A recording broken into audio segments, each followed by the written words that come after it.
performing at a vampire ball that I went to. No kidding. And there's a really, really fun band called Drunken Sailor. And anytime they play in the Midwest, I get really geeked out. They're great people. Is that the pirate metal band?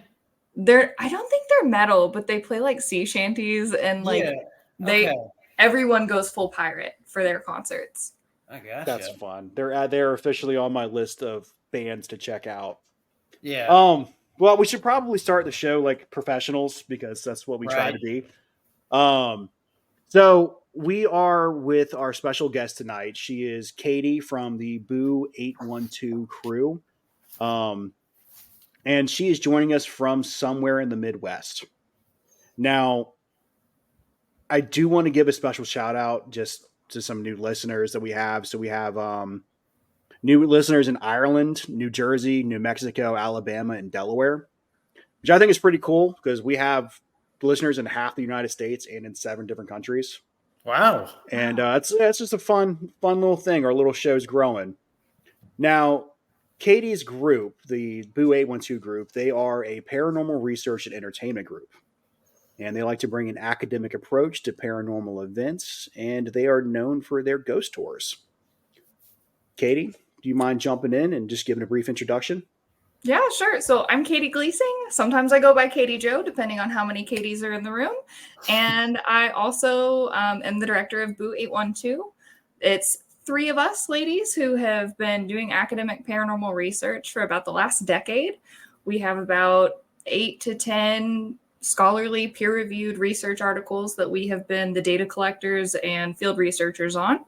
And those are in a variety of different scientific journals, just out and about in academia. I personally work at a university, another member works at a university, and another is in healthcare. So we try to take a holistic approach to the paranormal. And I tend to be the Scully of the group. I'm a hopeful skeptic. There have definitely been a few things that we've experienced that can't explain. Don't know why it happened, but it did.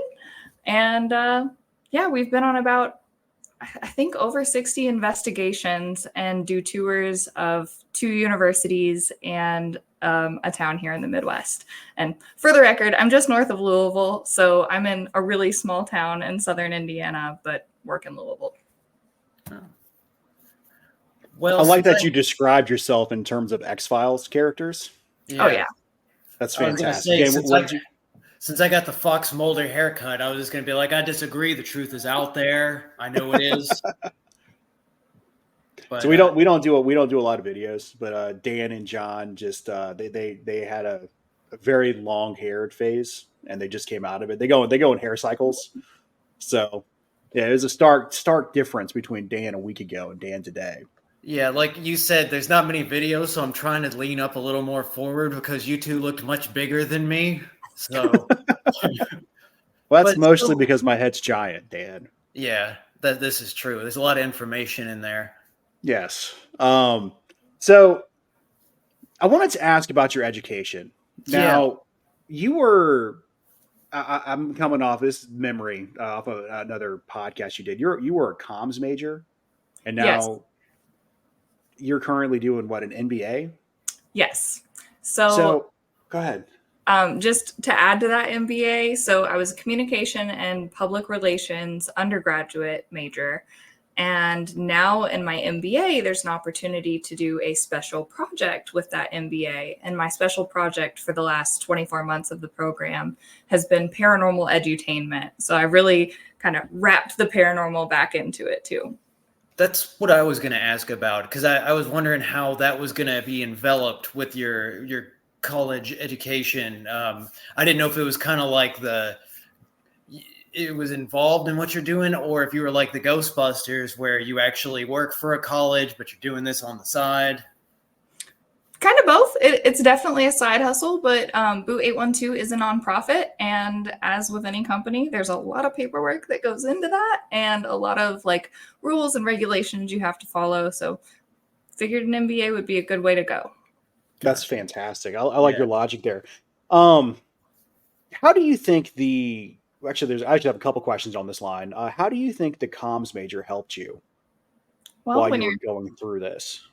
well, when you're sitting in an empty room asking questions to the air, being able to come up with those questions is a good place to start. Fun place to start. Um, I'm a comm major myself. Actually, I've enjoyed it. It's a fun field.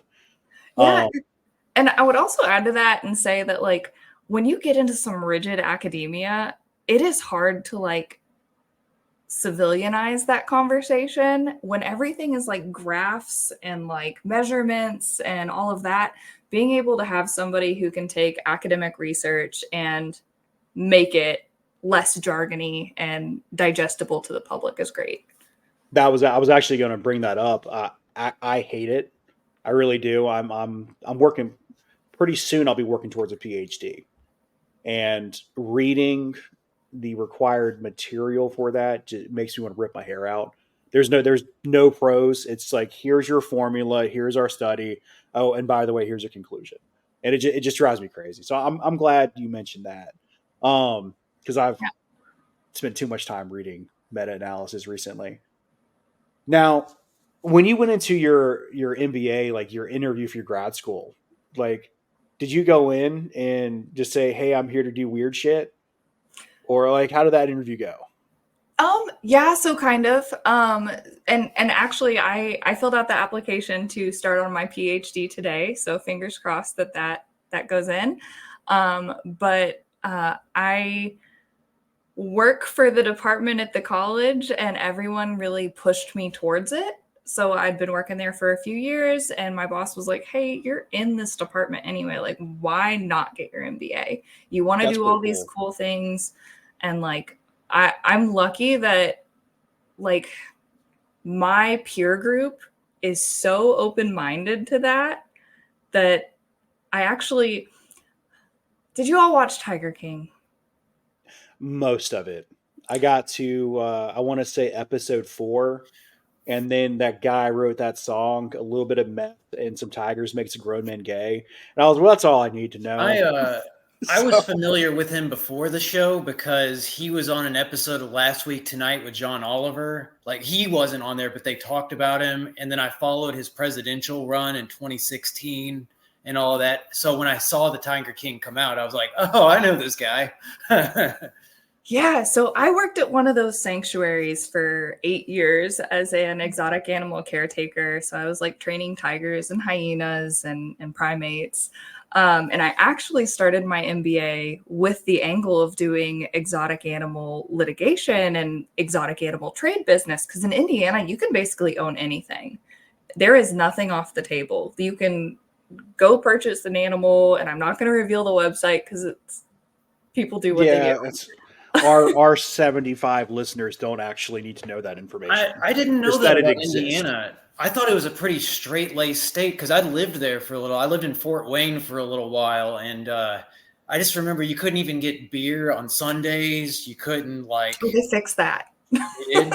Yeah, they got rid No of that beer one. on Sundays, but tigers on Tuesdays. Yeah, right.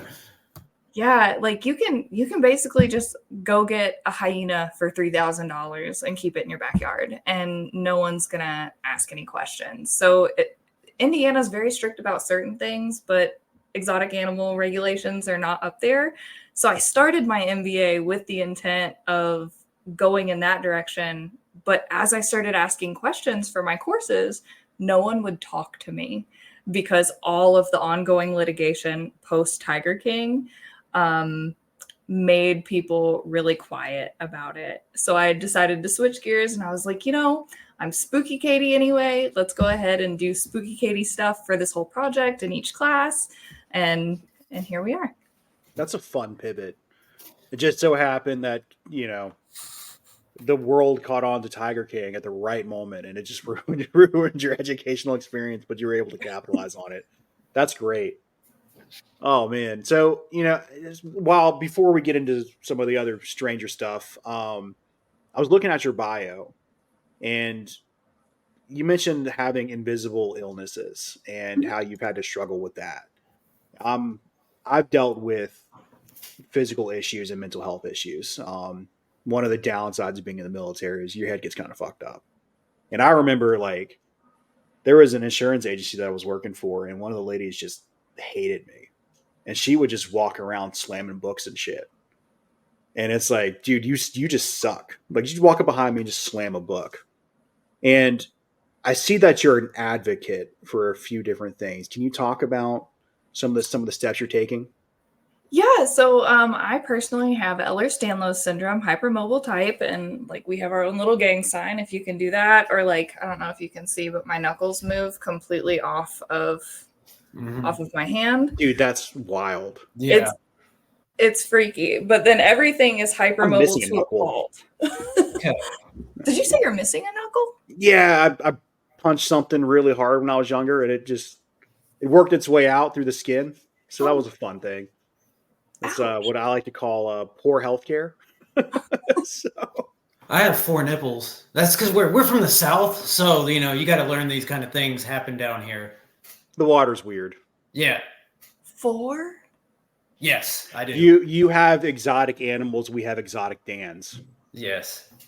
You know, these are the kind of things that I wish would happen because I actively swim in the Ohio River. But like, oh wow, I didn't even know you could swim in there. I thought it was dangerous because well, you shouldn't. There's tigers. You probably shouldn't. The current to the Ohio. Yeah, as long as you got a life vest on, no one really cares. Okay. Yeah, that's the point. You just kind of like bob around on the top. That makes sense. Yeah. Well, we didn't mean to completely derail you with that, Katie. Yeah, sorry. So your arm bends in a weird direction. Yeah, all of the major joints in my body dislocate. And I started having issues with like fainting spells, and like I was in all this pain a lot as a child, like from 10 to 11. I would just like not want to go to school. My parents thought I was a really quirky kid because they were like, "You're just weird. All you eat is soup." Plot twist, my stomach was paralyzed. And so now I have a cyborg part. It's a gastric stimulator that actually like shocks your stomach every time you eat to help your food digest. And that's like a very superficial, non-technical way that it works, but it's like a pacemaker for your stomach. Okay. But I was a competitive martial artist. So significant joint dislocations plus getting kicked and competitive free sparring I think I did it for 13 years before I knew I had Ehlers-Danlos syndrome, can lead to some significant damage. So with it being a semi-rare genetic disorder, I had to go spend 2 weeks in the Mayo Clinic. It completely like paused my life for a little bit, flunked out of an entire semester of classes because why are you dislocating? Probably anxiety. Here, have some anxiety medicines for your dislocations is what was going on. That is such a weird... Yeah. Your arm fell out of place. Right. Here's some pills for your brain. They do. Sorry to laugh, but I know a girl that I dated a girl that had Crohn's disease, and they tried everything except for what she had. They gave her scopolamine at one point in time, which is a mind control drug. I've had that on a couple of surgeries. So like I've had 10 surgeries in the last 3 years, and they always do like the scopolamine patch that goes behind it. But like one time they gave me ketamine in my anesthesia cocktail, and that was wonderful. So like proponent for that. Yeah. I'm familiar with it. I mean, not because of like surgeries or anything like that, just, testing things out, my own paranormal research. I mean, it definitely puts you into an altered state. Like I think I hallucinated for 2 straight days after that surgery. So, dude, that's wild. So, you are you do a lot of research with. I guess I shouldn't say. I don't really know. You do a lot of focus on psychokinesis. Is that correct? Oh my gosh. So yes, most of the academic research that we had done was focused on like general haunt phenomenon. But one of the more common haunt phenomenon is psychokinesis. So things kind of moving by themselves, apportation, and just other interesting things that happen when you're on a haunted site. And I really started out as being interested in like, I'm going to see a full-on apparition. It's going to show up. It's going to like give me the finger or something, and then it's going to disappear and my life's going to be changed. But like, that's not usually how paranormal investigations happen. You tend to get something that might be an EVP. You get something that might sound like a whisper in your ear, or you might get like your hair tugged, especially if you got like a mile long hair like I do. But we went to one particular location and started having regular bouts of psychokinesis that we were catching on our DVR system. And it happened in the room while I was in it. We had one really intense moment where like they had these halfway deflated beach balls, which are not like the most scientific thing to use. But if you deflate them and you do all the testing, like blow on them, shake the thing that they're sitting on, like actively try to make them fall on camera, you can show just how much it can withstand before actually getting into the investigation. And in this case, we were sitting on this bed in a haunted location. This room had a whole bunch of dolls in it in particular, because that's what they would bring to like the little girl spirit. Everyone brought a little doll to donate to the spirit. Tore all the batteries out of those, shoved them all in the corner because some of them were motion censored and we didn't want to trigger any of them. And we made sure several times that we were not in any sort of line of sight to trigger those dolls. And we started our investigation, and I'm sitting on the bed with two other investigators and say, if there's something in this room, can you just make something happen? And this beach ball falls towards me onto the bed and then rolls off. And so, of course, we scream, we get nervous. My first paranormal experience ever. And the facilitator of the group comes up the stairs, resets the beach ball. We test it, we blow on it, we shake the footboard that it's sitting on, and like do everything on our multiple camera system to show that it's not going to fall by human error. So then we get reset up. He goes back downstairs. We start talking to the air again. And there's a really strange sensation that happens before moments of psychokinesis. It almost feels like when you're walking on a carpet wearing socks and you know you're going to be able to shock somebody. The whole room starts feeling like that, and then the psychokinesis event happens. And I can say that that's been true for every episode of psychokinesis I've experienced since then. But we got the ball set back up, and I say, if the thing in the room that made the ball fall is still in here, can you do it again? And one of those dolls that is on the complete opposite side of the room that there is no way anyone can trigger starts laughing. And so at that point, one of the girls is crying. And so we get up, we go back downstairs because we are sufficiently freaked out enough that we needed just like a timeout, because it was a bunch of our first investigations and first paranormal experiences. And so we've gone back to that location, I think 10 plus times, and it never seems to fail that something happens there. I've got a place like that in my life too, that every time I've went there, I've had something happen.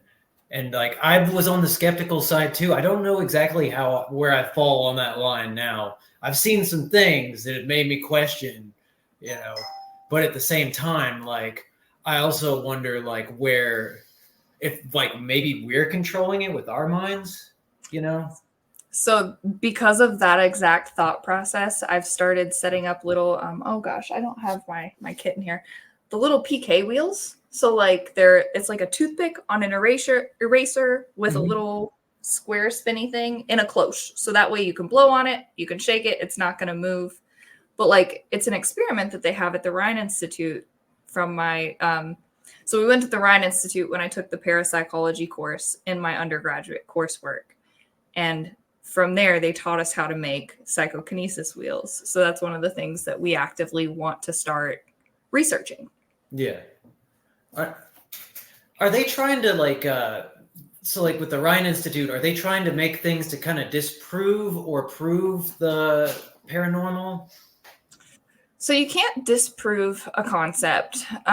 So they are really, I feel like a good way to talk about them is they are throwing everything at the wall and seeing what sticks, but from a scientific method. Yeah, because I remember James Randi. Are you familiar with him? Oh, yeah.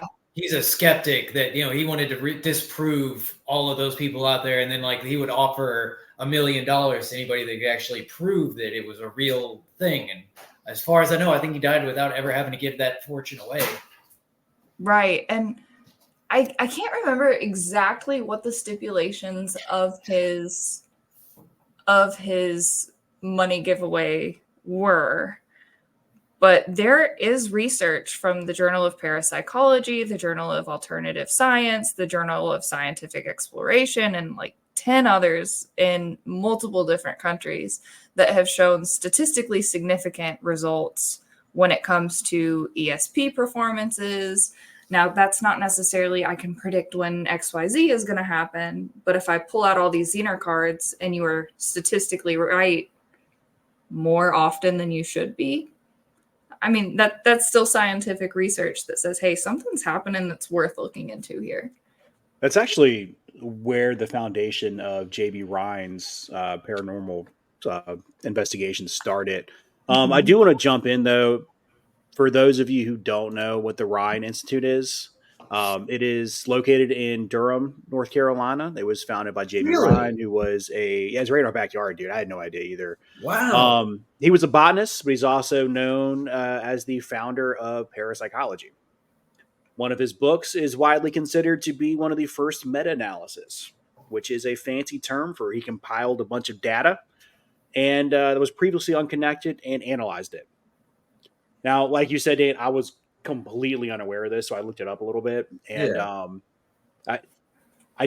one of the gentlemen in charge was amazing. And I want to, if it's okay with you guys, I just read a quick bio of him real fast. I'm going to skip out his name because I have an analysis or an analogy at the end that I don't want to connect the two dots. But this gentleman helped start and run a child care center for a K through 8. He taught at the school. He also taught undergraduate and graduate engineering courses for 18 years at the Department of Mechanical and Aerospace Engineering at a prominent North Carolina university. He was a well-known researcher. Most of his projects he worked on were at the intersection of engineering and biology, like how sharks swim. And he even worked on how the keyhole in the human outer ear works. This is where it gets kind of interesting, though. So he lives in the woods in an owner-built home. He and his wife raised a bunch of kids. His credentials include a BS in electrical engineering, a PhD in mechanical engineering from a prestigious university. He co-invented or invented over 50 patents. And outside of work, he likes to bike, run, dance, do Tai Chi, walk through the woods, and he takes great pride in cutting wood for his firewood for his house. He's Ted Kaczynski with social skills. So I thought that was pretty funny. I also think he's got a very strong chance of becoming the oldest man to ever live, just based on what I read. But that's neither here nor there. So, but yeah, the Ryan Institute, that's where they do a lot of paranormal research at. So for those who don't know, there you go. That's a good place for it to be, because if you've ever been there, Durham does kind of have a vibe to it. Yeah, it's one of the only places where you can hear gunshots and sirens just never on the same night. Oh, no, that's gunshots or fireworks. That's the game. Yeah, that's the game. Yeah, this is John's way. Now, I will say we did kind of get off the... I do want to jump back because I forgot to mention earlier, and it's been bothering me ever since we started. You and your group are organizing a festival, or is it a convention? How would you just tell us? Can you tell us about that real quick? So it's really a celebration of the creepy, occult, and paranormal community. It's called Midwest BOOFest. So we will have speakers who will be coming to talk about a variety of different topics. So Jessica from the What's Up Weirdo podcast, where she co-hosts with John Tenney, is going to be our headliner speaker, along with conversations about people who identify as psychic vampires, which there are a plethora of in Ohio and Louisville. I'm sorry to interject, but is that similar to energy vampires? Is that the same thing? Yes. I have been stalked by energy vampires, just to put that out there. Go ahead and explain, and I'll explain afterwards. Sorry, I didn't interrupt, but when you said that, I was like, psychic vampires. Ding, ding, ding. You are totally fine because I actually have been helping like on a cast and crew basis with a TV show coming out called New Blood that features Michelle Belanger, who is like the top tier academic historian, social author about psychic vampires. Is that She going to wrote be this related to True Blood, like the other show, or is it I just a think coincidence? I think she actually was consulted on True Blood or one of the other vampire shows. Gotcha. I never really got into those shows. I didn't either. But Michelle They were a is thing. That awesome. yeah, 2010s. It was a thing that happened. My wife fell into one, and then it just didn't end, so she gave up. So you said it's New Blood, is that what it's called? Yep. And it's so TV. That's a broad term nowadays. Is that on television? Is that like a PBS thing, or is that going to be on a streaming platform? So I kind of have stepped back from the project, so I'm not sure where all they've sent it. I know it was going to be a episodic narrative about psychic vampires. They were going to put it as a web series first, and then I know a couple of different people had reached out, but I've kind of stepped back from that project. But I know it was filmed. I know it's in the editing stage. I'm just not sure when it's actually going to come out. How do you feel about psychic energy vampires? Do you believe there's some legitimacy to that? Do you believe that people can drain energy from other people like that? So I think I'm a hopeful skeptic. And this is one of those scenarios where I would love to strap some people into an EKG, EEG, and see what's actually happening when that energy is swirling. Because, like, listen, when they invited me to go up to the middle of Ohio with, a team of 8 strangers who identify as psychic vampires, like, I knew it was going to be weird. I did not realize how weird in terms of like energy exchanges and there was definitely a different vibe energetically, and there was some spiciness that you could feel. And Stephanie Bingham is one of the coolest self-proclaimed psychic vampires I have ever met. She has spoken at Scarefest, been on quite a few different documentaries, docuseries, speaking to the topic. And so between Stephanie and Michelle, there's definitely something going on there that I think deserves some further research. And I don't know what it is, but it kind of brings us back to the Rhine Institute.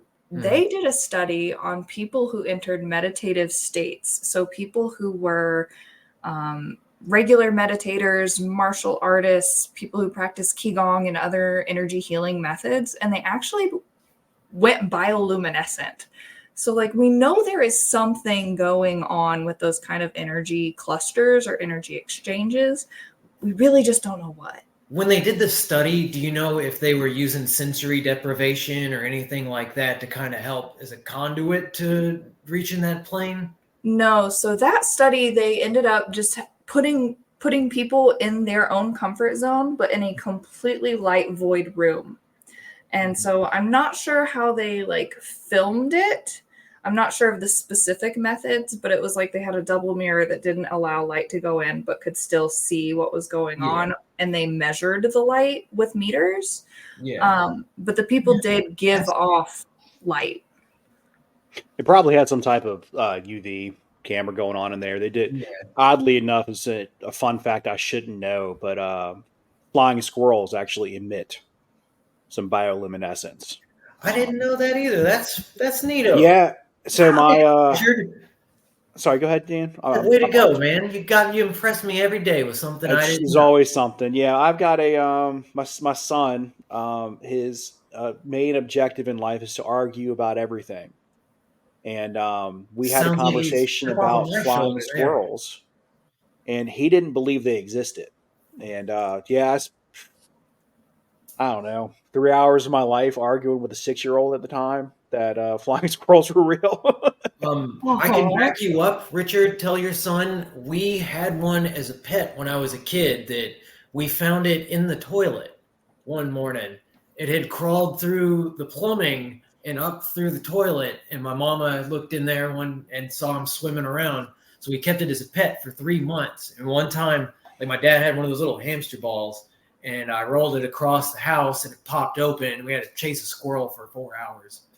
But you can tell your son for a fact they do exist. I can vouch for you. Well, what convinced it wasn't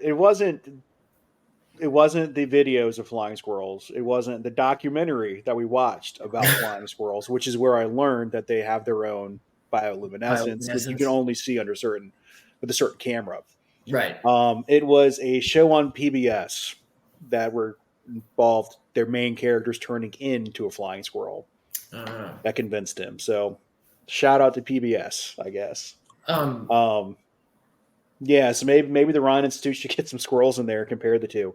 There you go. See what Energy happens. vampire squirrels. I did want to go back to that for a second. So I dated an energy vampire for a little while, and then also I had a few of them that like were around my household and friends and stuff. And something that was common between all of them, I did feel a vibe change, especially the one I dated. I did feel like I was feeling more tired around her sometimes. And like, it kind of seemed like sometimes like I would get my positivity built up, or she would try to do that kind of just to take it away, it seemed like at times. And also another thing I noticed between the three is if you call them out for being energy vampires, for some reason, they'll have like a crazy reaction to it. Like they get like shocked and surprised that you know what they're up to. And a lot of times, like at least with the 3 cases of mine, they'll just disappear out of my life after. It's like they know the jig is up. Yeah, that's really interesting. So like, fun fact, Dolly Parton claims to be an energy vampire. So she does everything. She's amazing. Well, how do you think she has her everlasting energy? Like she gets in front of these crowds and it's like a big ambient gets feed. The energy from them and she feeds off of it. I gotcha. And, I just assumed her hair was solar powered. Maybe. But I mean, I think there's definitely a connect and disconnect in energy vampires. And again, like this is totally not the field of study that like I'm into, but I've had some experience with people who self-identify as psychic vampires. Mm-hmm. And after working on a team with multiple psychic vampires, you realize that self-aware psychic vampires are more of like, they do like this energy transmutation. So if they're aware of it and work with it and really like tame it, you walk away feeling normal. Mm-hmm. But I definitely got pegged as an energy vampire, like by the crew, because I get really geeked in crowds, even if it's only like 3 or 4 people. And people were walking away with headaches and like nothing negative happened in the conversation. It was always like a snowball effect. Things are good. Things are awesome. Let's keep talking about it. Like we are just throwing ideas around left and right.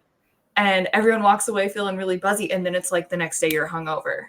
Yeah. And so like, I was not aware that I had that effect on people, but I've always been like, a martial arts instructor. I've put myself in places where there are crowds. Yeah. All the way down to my high school goth phase where I was like a high school goth mall rat walking around the mall, just like, probably ambiently feeding from all the people. But again, not measurable. What did you say? I called you a Hot Topic fiend. Oh, is that what you were talking about? Or is that? I was. Yeah. 100%. Those were fun phases. I could never afford the shirts.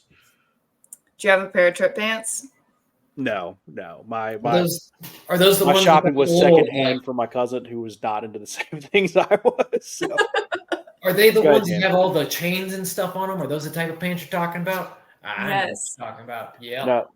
I had all kinds of Nirvana shirts. Of course, I had Nirvana shirts. 3 out of 5 of my high school friends had them, and I was just the guy. I was with everyone, but it's kind of stuck out like that.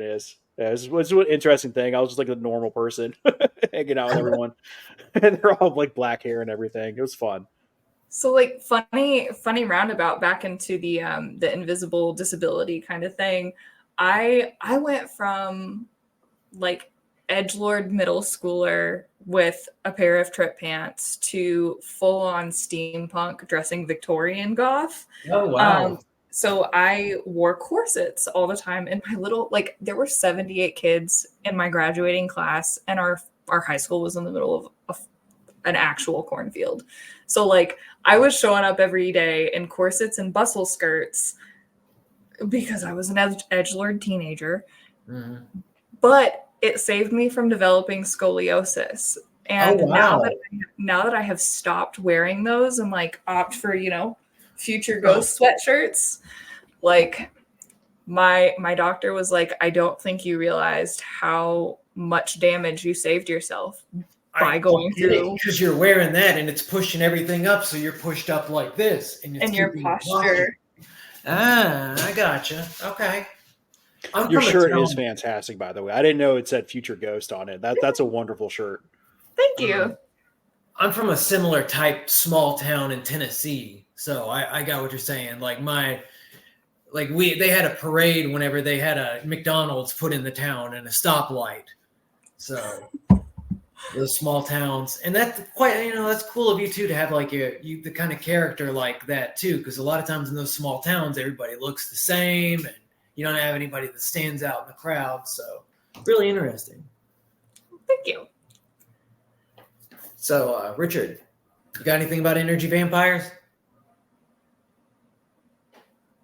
Hello? I'm sorry, I was muted. No, I've the only time I've ever heard of energy vampire was when you were talking about your ex-girlfriend, and Yeah. I'd met her. I just assumed she was awful, and your soul was just dying inside a little bit. So Well, I've also wonder if they are attracted to people, because I tend to like give off. Because I was going to say this about you. You seem like you give off a lot of energy. You emanate a lot of energy, and I wonder if they get attracted to that. Like they either notice it, or like if you like on purpose they go after that.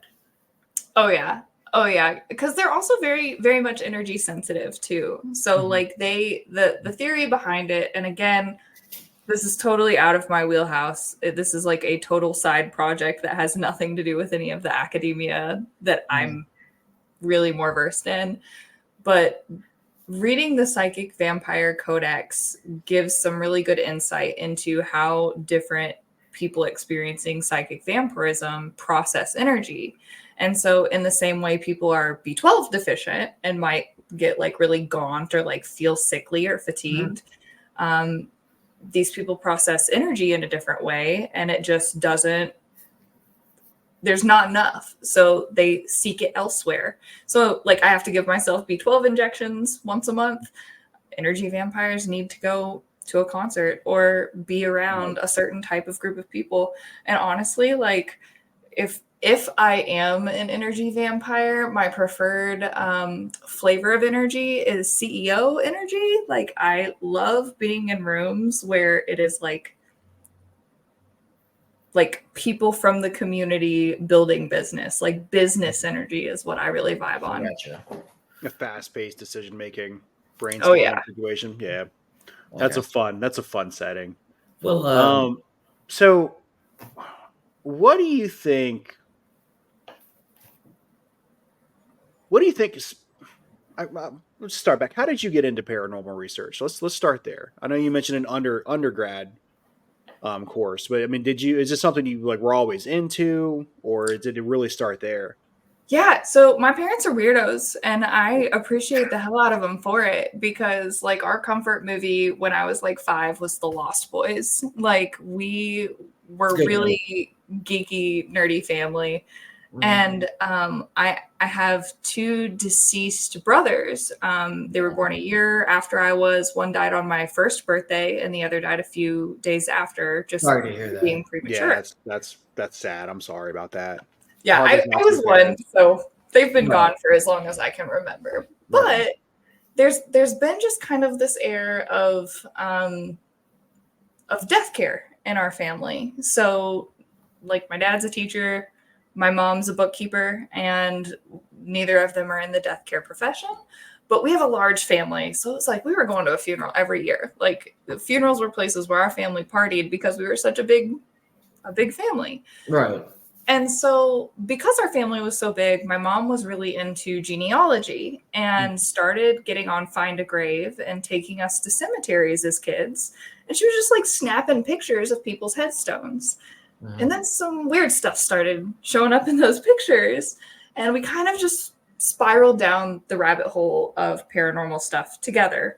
My family, I remember coming home from school and like seeing John Edwards being on TV, and like followed by the South Park episode with John Edwards. Yeah.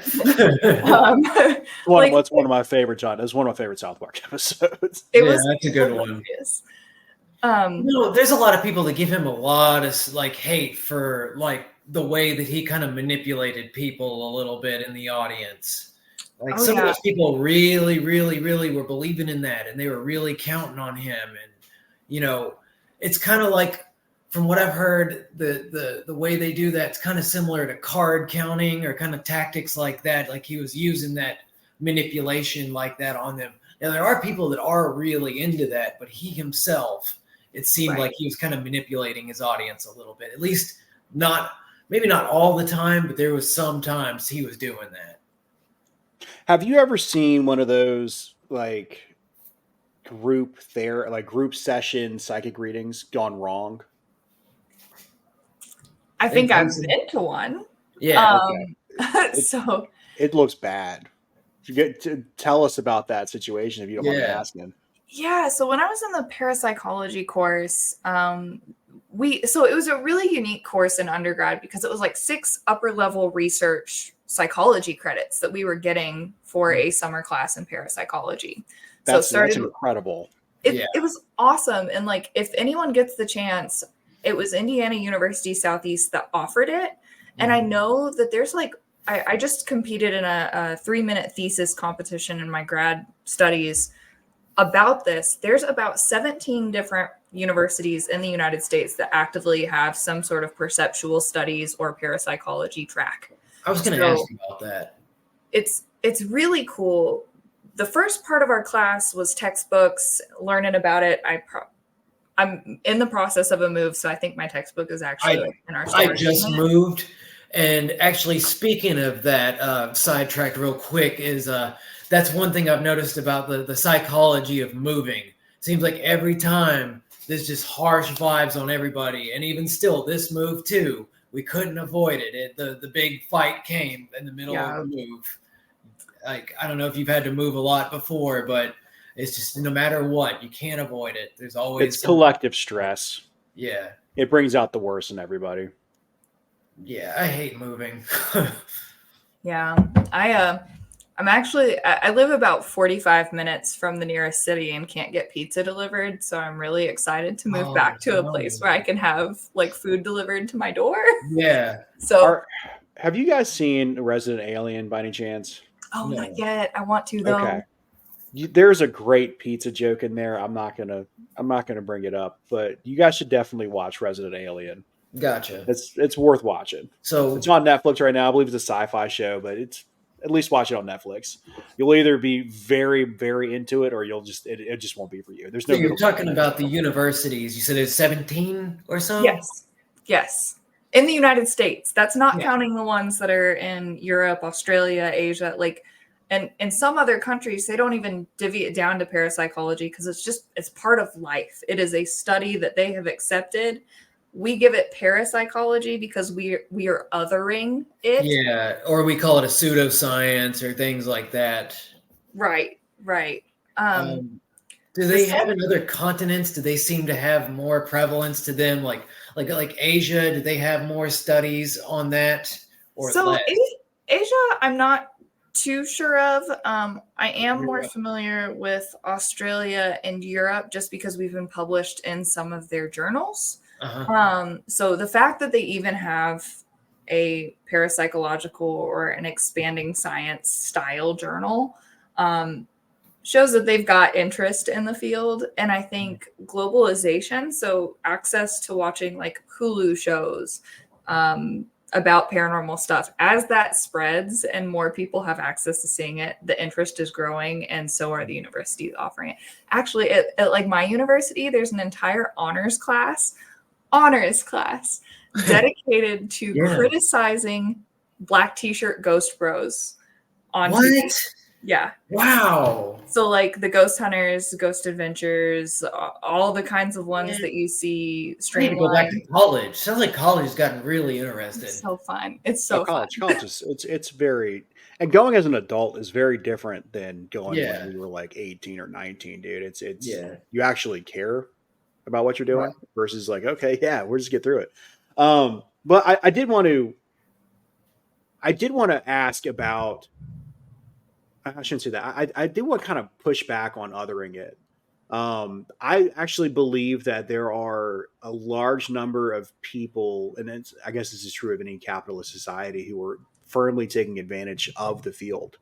I know we've done some, we actually did an episode on past lives, and we talked about, and the research I did, half of it was ridiculous bullshit. It was like, okay, well, this person, they for $8,000 they can give you they teach you a course on how to go through regression therapy.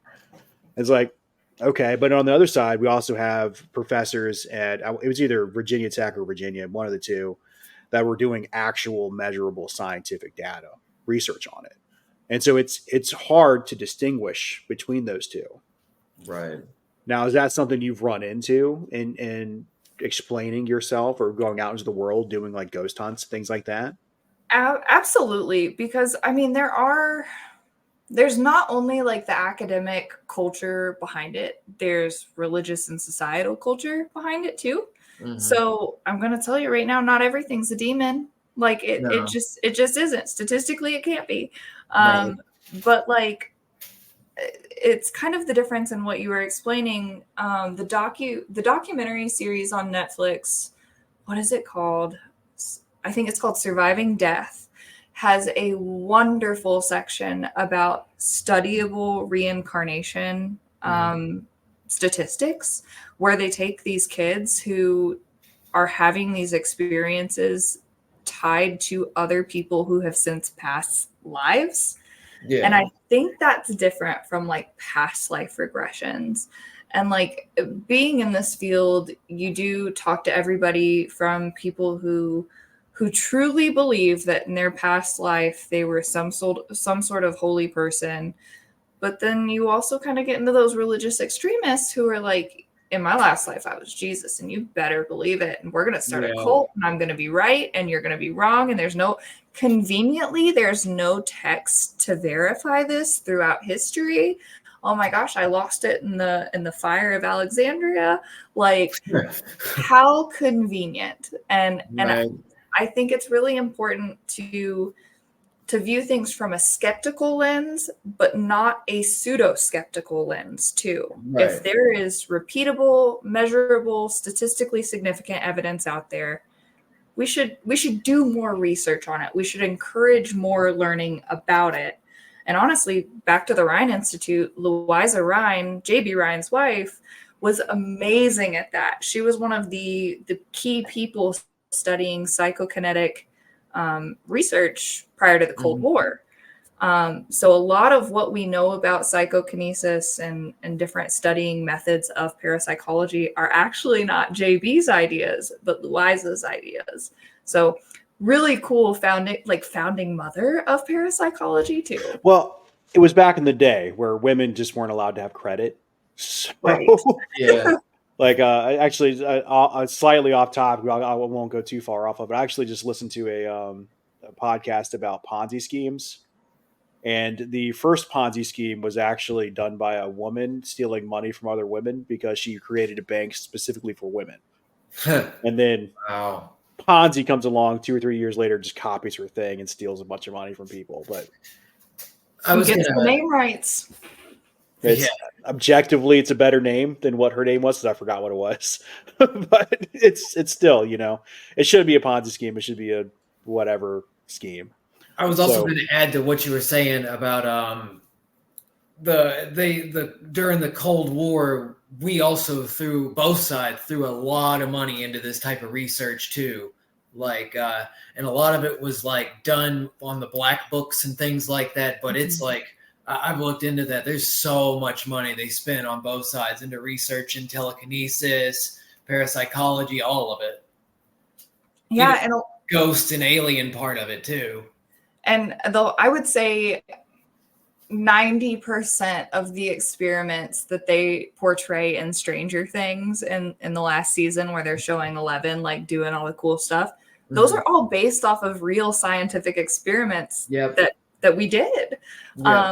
And we got statistically significant results from those. And even to this day, there's still research going on remote viewing. So the stuff where 11 like gets into the bathtub and like sensory deprives herself and like does that. There's Stargate I think it's called Stargate ESP, remote viewing tournament. I think it's RV tournament in the App Store.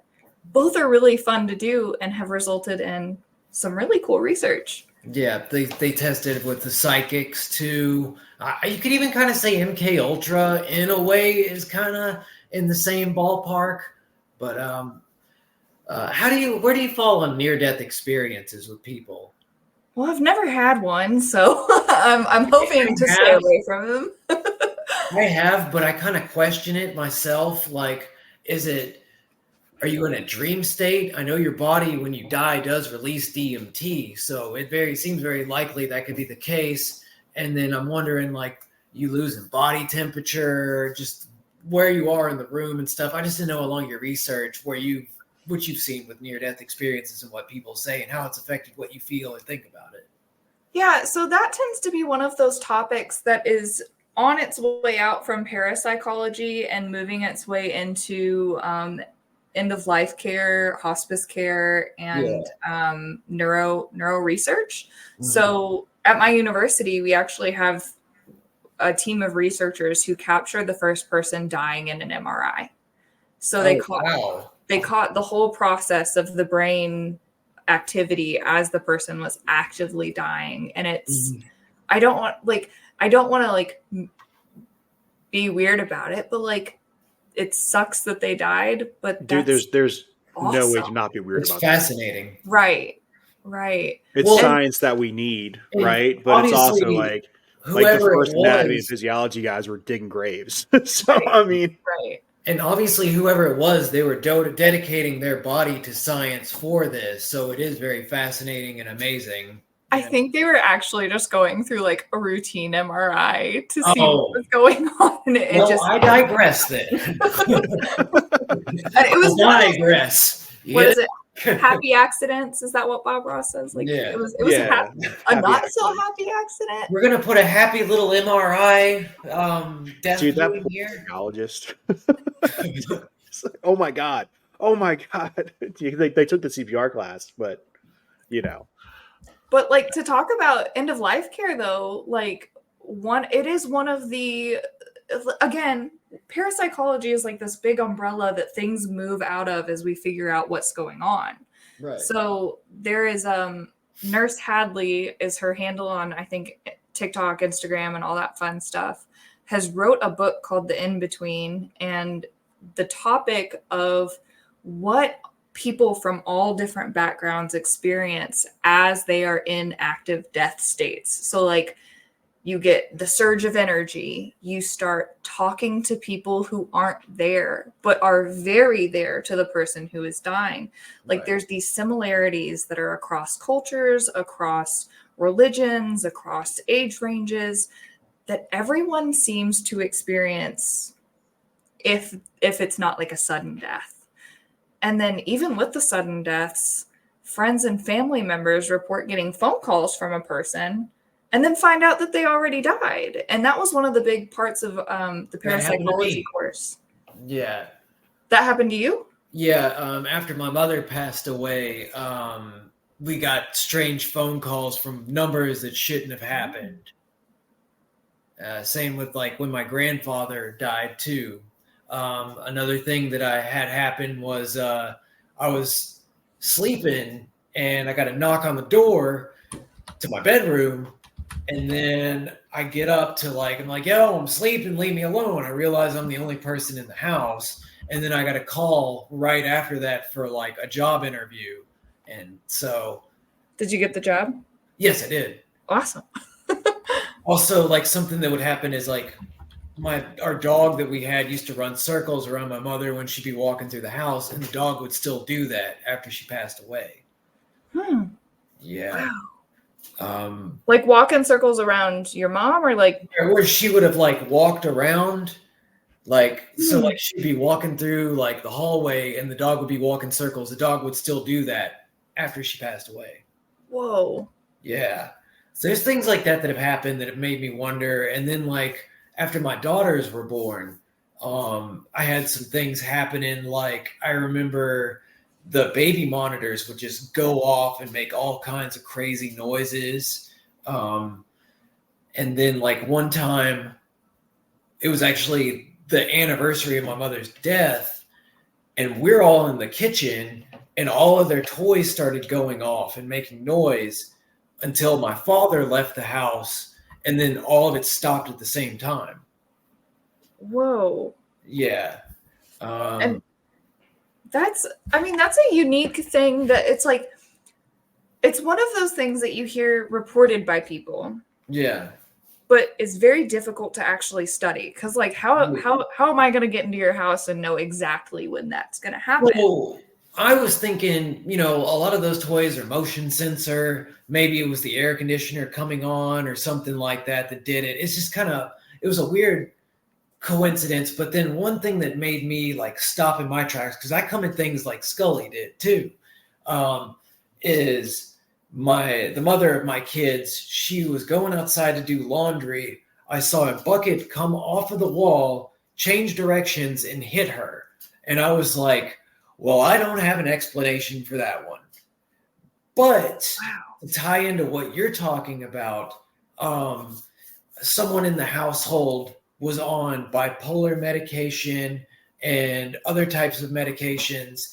And I was wondering, like I mentioned earlier at the beginning of the episode, if maybe we're controlling this ourselves with our own minds. And I've seen that, like they've said that some people that have schizophrenia in the past might have been mistaken for being possessed by demons. And I just didn't know what your research has shown you about that kind of stuff. People with mental disorders and possibly causing something that could be perceived as paranormal.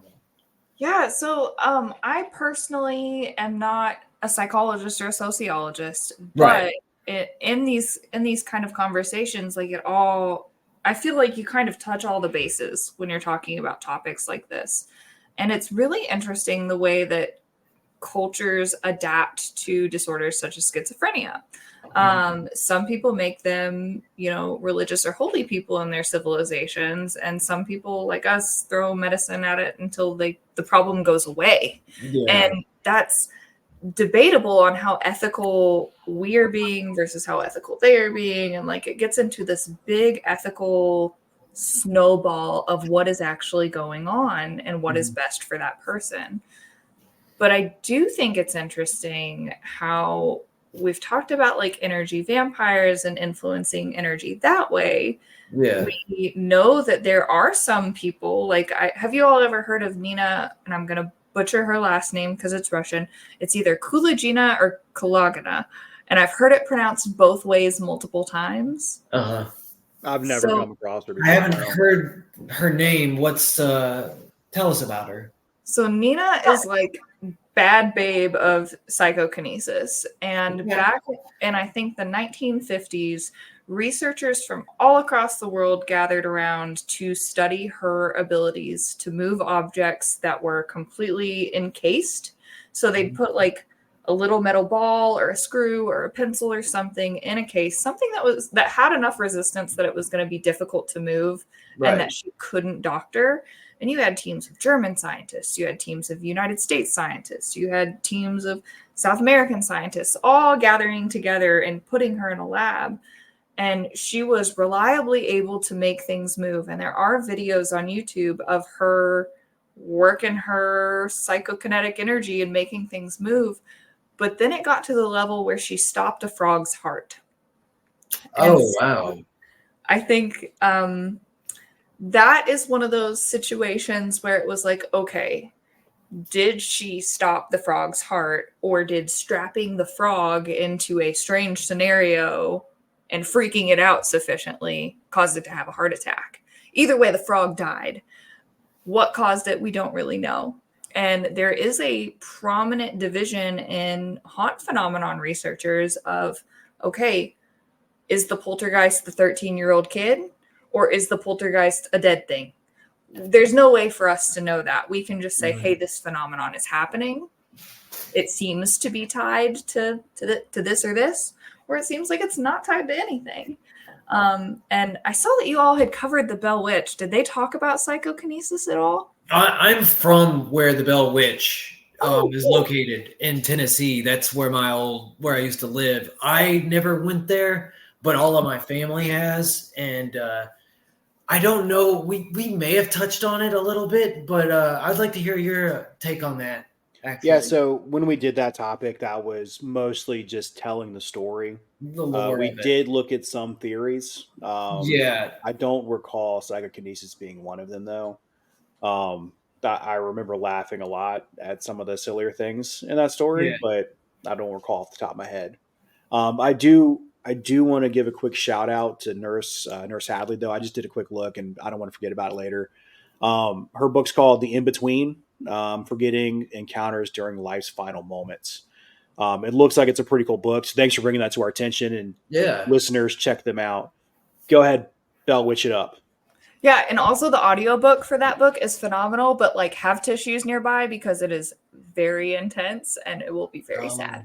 But and some of it's happy tears.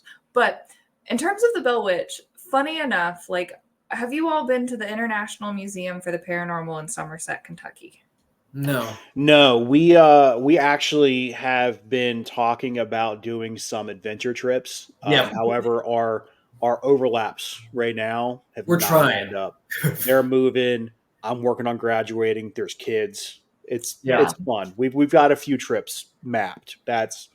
We'll probably add that one to our list. Yeah, and I wouldn't mind eventually, because I mean I have family out there, like maybe trying to visit the Bell Witch Cave. Also, Fort Donaldson National Battlefield. There's a lot of energy around there too. All of that kind of is in the same area. Which I don't know how much familiar you are with ley lines, but there's a big old ley line that goes right through that area. Yeah, it's so fascinating how everything kind of like correlates, and like pulling on one thread keeps taking you down further threads. Yeah. So the reason I bring up the International Museum for the Paranormal is because it is what led me down my own genealogy research and finding out that I was related to John Bell. Really? Yes. Wow. So when I don't know a whole. Okay, I take that back. I've listened to dozens of podcasts on the Bell Witch. I personally have never been to the location, and I didn't know that there was John Bell in our family until after I went to the museum down in Somerset. So we went down there to see. So there's a really cool phenomenon just north of that museum called the moonbow. It only happens in one place in the Western Hemisphere. And on the full moon, there's a waterfall. And when the full moon rays for like 2 or 3 days before and 2 or 3 days after hit that waterfall, it creates a grayscale moonbow. And it is such a unique phenomenon that we went there to visit it. And then the next day woke up and went to the Paranormal Museum. At the Paranormal Museum, they were playing a documentary about the Bell Witch, and we were in their haunted objects room. So it's divided into a few different rooms. One is like old antique ghost hunting stuff mixed with like haunted objects, like dolls that people have sent in that blink at people and wave at people and are kind of freaky. And then there's another room dedicated to like cryptids and the Hopkinsville, Kelly, Kentucky incident. That's another one we mentioned too. That's the area I'm from. We did a 3-parter Tennessee in that area. There was that and Land Between the Lakes. Yeah. So it's not an official 3-parter, but we did it. That's where I'm from, is Land Between the Lakes. So I'm very familiar with all of that area. Well, and like, as a real adult now, like, so in another one of my like past lives, I was a professional Boy Scout, and I joined the Order of the Arrow as a professional Boy Scout. And they like, I don't think it's in any secret anything, so I think I can tell. But please, if I disappear, it's because I'm telling Boy Scout secrets. So one of the initiation rituals that they do for the Order of the Arrow is down at Camp Roy C. Manchester, which is in Land Between the Lakes. Mm-hmm. They take the scouts and they drop them like half a mile apart a piece, and all you have is your sleeping bag, which is crawling with dogmen down there, apparently. Why are you doing that? Yes. I don't know. Sounds like dogmen food. I will confirm there are some wild things in the woods out there. I've seen some things because you also got Fort Campbell out there too. Mm-hmm. There's been plenty of strange incidences, lights. Like I know they've seen big white lights over places like around the base. Funny story, I had a paratrooper laying in my yard one time. That was kind of funny. There was a windy day, and I was just swimming in my pool, and he lands out there, and he's like, I have to use your phone immediately, sir. Like, it's up at the house. But that was the least weird of them all. But, strange animal noises out there at night. Just, and I was never really allowed. Of course, my grandparents were really religious, but I wasn't allowed to go to the woods by myself. And then there's a mansion out there called the Bellwood Mansion. That one's haunted as well. A lot of interesting. There's a town called Indian Mound. There's a lot of strange phenomenon that have out there because it was an Indian mound that they built the town over. So really fun and interesting place out there. If you haven't had a chance to go out there, you should check it out. Yeah, like the whole middle South Kentucky, North Tennessee is one of the most geographically unique places too, because it's on a quartz bed.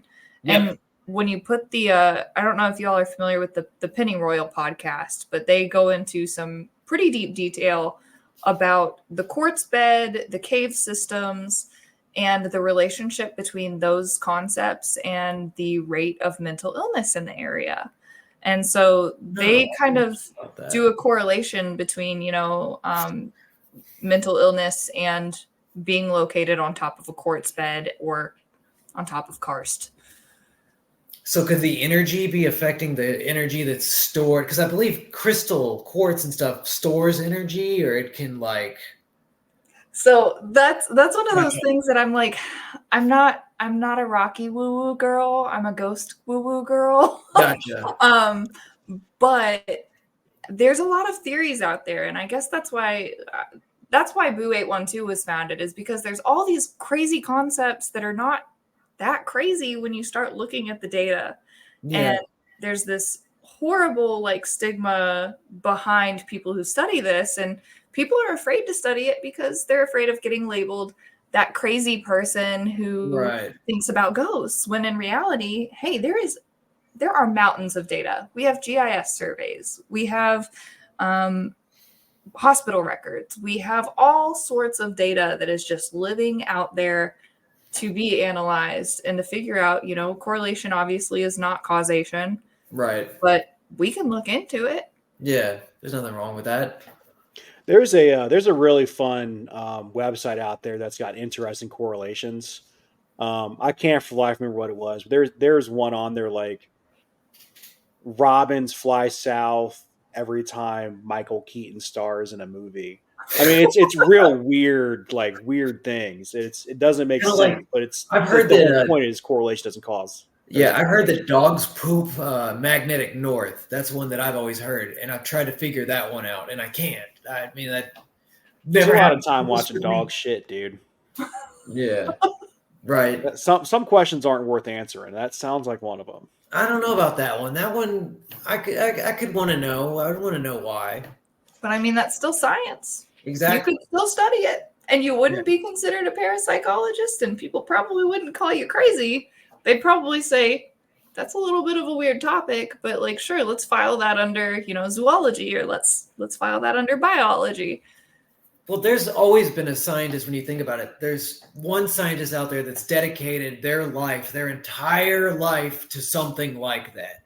Studying what they perceive a ladybug sees with its eyes. You know, there's a scientist that's what they did. So, and bless them for that. You know, I don't think I have the attention span for something like that.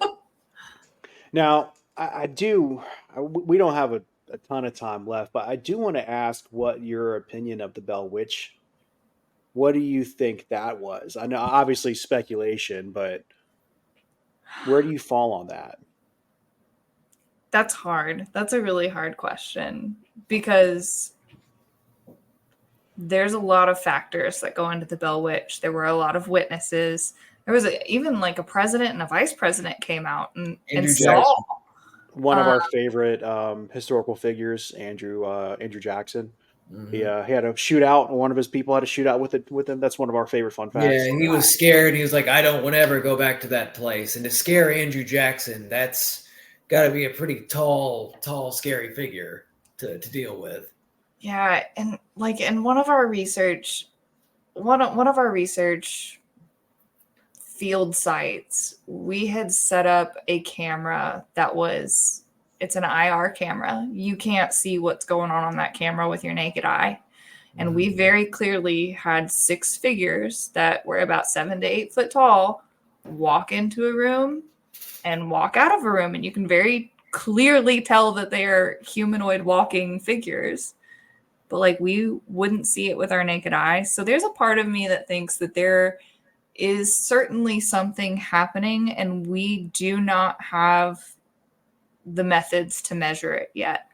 And honestly, this has been one of my favorite uses of AI too, you know, I can't think of, there are things that I don't even know that I don't know. So I'll like type it, like ChatGPT has been my best friend for this last 12 months. And typing in, hey, chat, if I wanted to theoretically do this, can you give me 5 different ways that I might try to measure this? Yeah. And just take it and roll with it.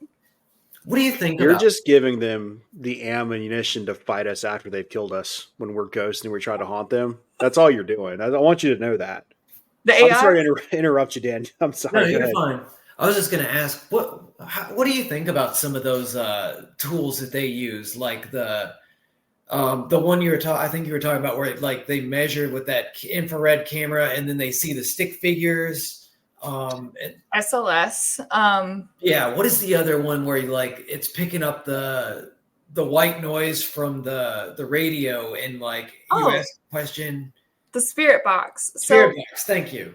I think the tools are as good as the users. And so if I just, and like we have spirit boxes, we have a full like paranormal kit. Nice. And there are some tools that I'm definitely going to lean on more scientifically than others. And there's some that are just for shits and giggles, for lack of a better term. One particular instrument that I hate with a passion is the honeytone. And it's supposed to be like a spirit box clarifier. Mm-hmm. Nothing is clear. Nothing is clear, and nothing actually says a word. But some ding dong is going to get a hold of it and go, it said, be a man. I need to be a man. It's going to fight me. And it's like, no, friend. It did not. There's a few of those YouTube channels, and it seems like they manipulate it every time. Like it'll be like, it just said, I'm going to kill you. You better run. And it's like, and then I watched the Ghost Hunter guys because they were my favorites on there. Ryan and Shane. You know, I love them. Oh my gosh, I love them. Is like picking fights and arguing with that. I wanted to do something like that, but I also don't want that kind of spirit stuff following me. But, you know, like I always believed them because they would get hit and miss results. Whereas like some of the other channels were always getting definite results. And it gets to a point where you're like, okay, this doesn't seem that real to me. And now I will say that with methods like the spirit box, I think if you just whip out a spirit box and let everyone determine for themselves what they're hearing, you're going to end up with completely unorganized chaos. Yeah. I do think where you can actually add the science into it is with something like the Estes method, where somebody has a blindfold on, can't see you asking the question, noise canceling headphones, can't hear the answer to your question. And there we get a little bit more control of the scenario. So if I ask, what color is my shirt? And the spirit box calls out black. of all the different things that it could call out by going through radio cycles, we consider that what's called a hit. And the more hits you get, the closer or more statistically significant it is that you are communicating with something that can communicate back. Yeah. Most of the time, though, this is one of the things that we do in our Paranormal 101 classes. People love the Estes method. Get 2 or 3 of them going at the same time and watch them start talking to each other. Oh, wow. That is a phenomenon that I can't explain, Yeah. but gets really gnarly and can like really evoke some strong emotions. Mm-hmm. We had one lady who completely wanted to ignore our booth at one of the local festivals. She like adamantly, face down, blinders on, did not want to engage with our booth.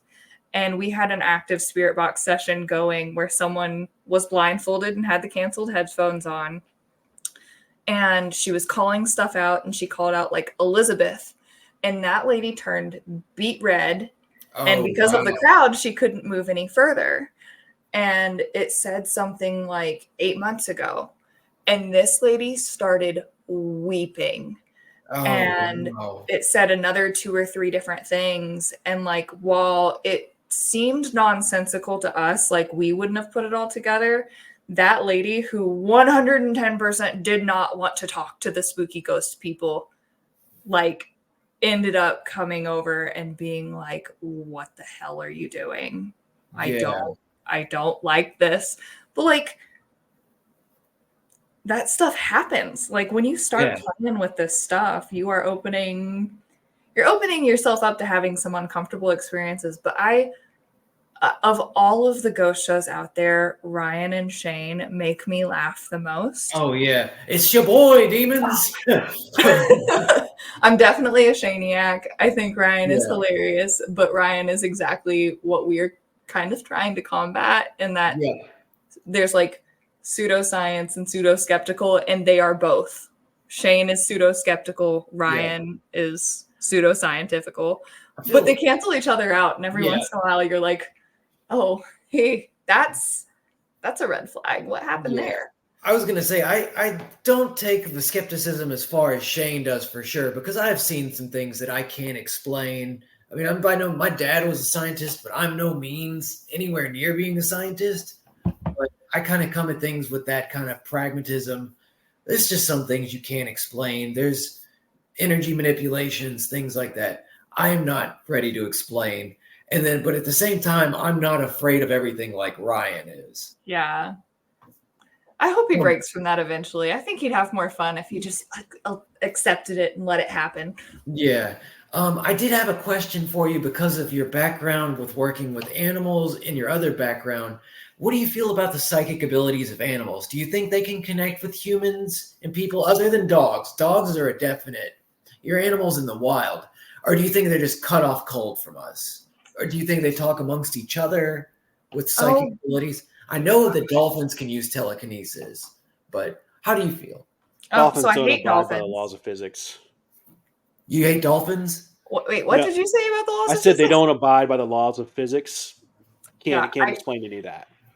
Hate dolphins, hate whales, never want to encounter one, never have seen one. I've seen dolphins in the wild. I've never seen whales. I'm getting ready to go to Vietnam and Singapore, and I am like simultaneously really excited to see a whale, and also like terrified of it at the same time.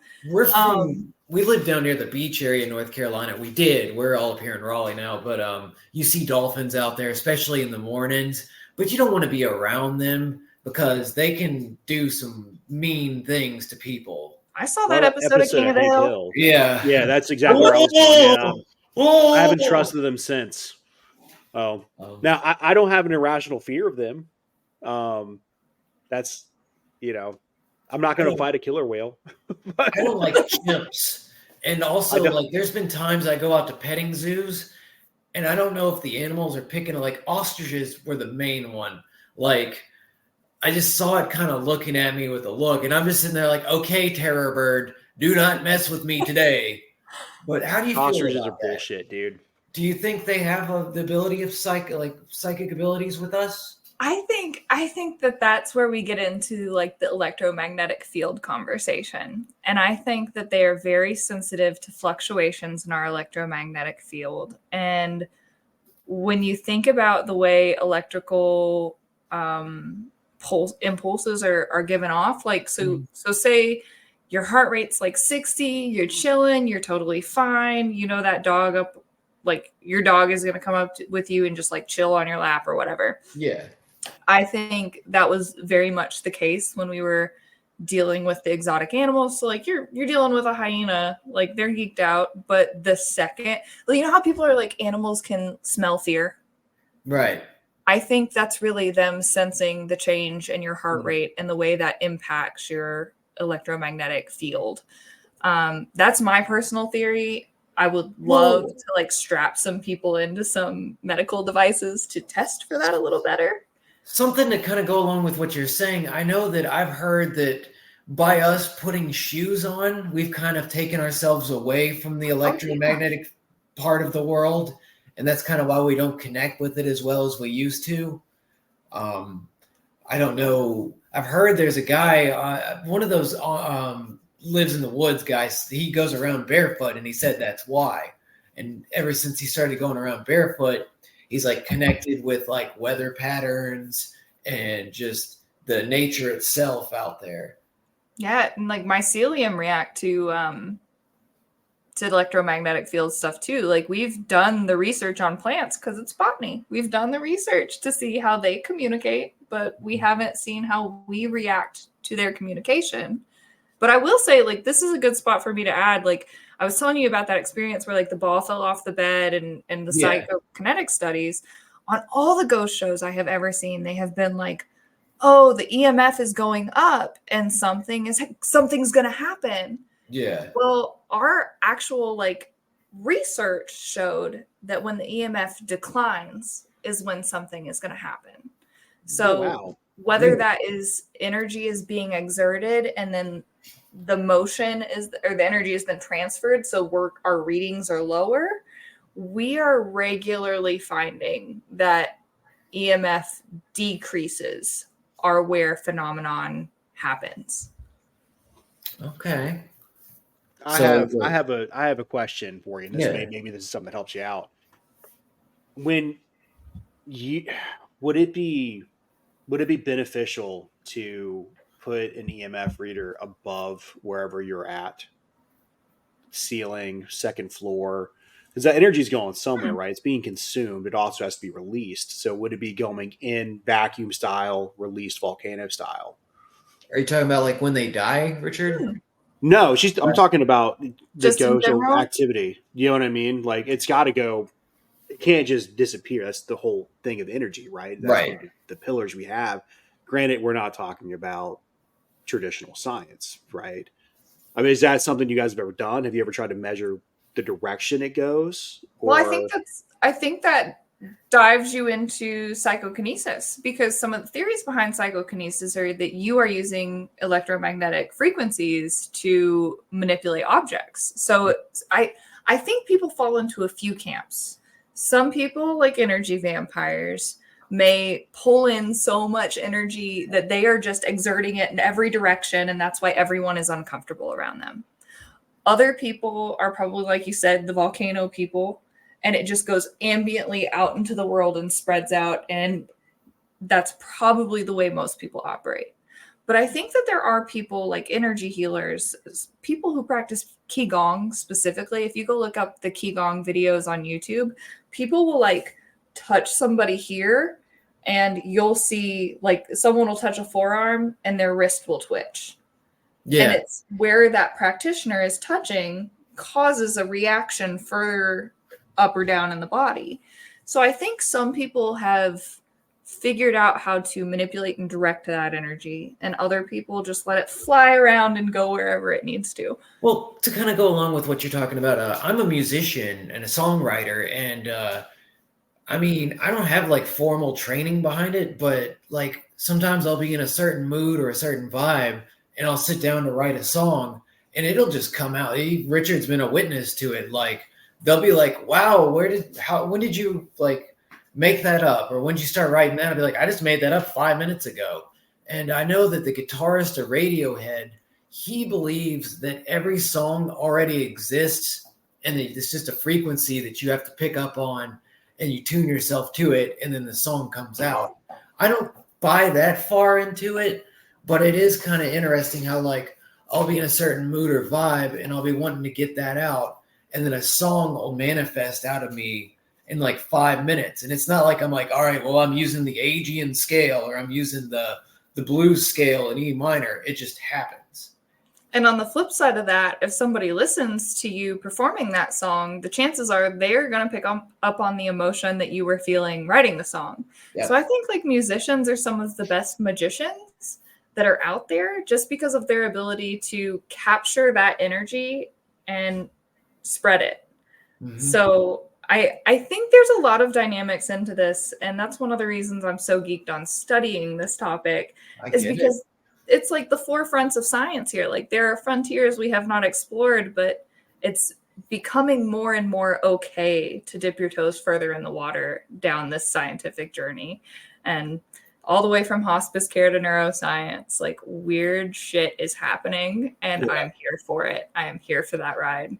Yeah. That's an excellent phrase. Musicians are the best magicians. I like that. Actually, I'm going to send that out to a couple different friends of mine. Now, I do want to ask you specifically about the entertainment side of these things. Oh, yeah. So the Hopkinsville Goblins, there's the Goblin Festival, right? And it seems like anytime there's a significant event like that, cryptid or weird ghost haunting, they build a festival around that. And it seems like it fuels the local economy. Here we have the Bladensboro Beast. Yeah, Mothman's got a thing. Have you looked into that at all? That is actually going to be the topic behind my PhD. Okay. So the PhD program that I am going to be in is educational leadership and organizational development. And I'm really going to focus that on tourism in towns that are impacted by paranormal occurrences. So I think that we cannot deny that towns benefit off of having these kind of festivals. Right. For instance, Lexington, Kentucky has Scarefest. Even though it's not like a specific cryptid festival, it brings 20,000 people to Lexington, Kentucky a year. That impacts the tourism, that impacts the economy, that impacts every restaurant near that convention center. And there's definitely a benefit there. So I think there's certainly some people out in the community who have Barnum and Bailey'd themselves. That's a good way to describe it. They've got their little Fiji mermaid or whatnot. Yeah. But I also think that there's some power in getting a bunch of people to believe in something that might not already be there. Yeah. So I truly love the thought process behind it. I think we should embrace things like the Mothman Museum. Like, first of all, the Mothman statue has no business being as ripped as it is. Right. I saw that someone has recently given it a tramp stamp and people were like sticking money between his buns of steel. That was amazing. That is I'm a big fan of graffiti, and that's probably my favorite graffiti of the last 5 years. It's fantastic. But like think about if that city didn't have the Mothman Museum and how many fewer people would be going to Point Pleasant, or how many people didn't even know Braxton, West Virginia was there until they heard about the Flatwood Monster. I think it's really important that we take it with grace and also with that skeptic side of knowing that there are multiple intentions to these places existing, but there might also be some phenomenon happening either because it did happen and they're memorializing it, or because it didn't happen, but we're getting a bunch of people to believe in it. Yeah, I agree. And it seems like our energy, it can affect that. Like you just said, I think that too. I think that, and maybe that, like you just said, maybe it does manifest these kind of things. Because we want to believe. I want to believe. I mean, I've seen some things, so, you know. And then I'm sorry, Dan. I didn't. It sounded like you're pausing. I apologize. Go ahead. No, you're good. I was just saying I thought it was really fascinating. Now, anyone who's looking to get into paranormal research, where do you recommend they start at? Ooh, I would recommend starting at your library. So there are a crap ton of articles out there that have been done, actual research that has come from universities and academic institutions that are stuck behind paywalls.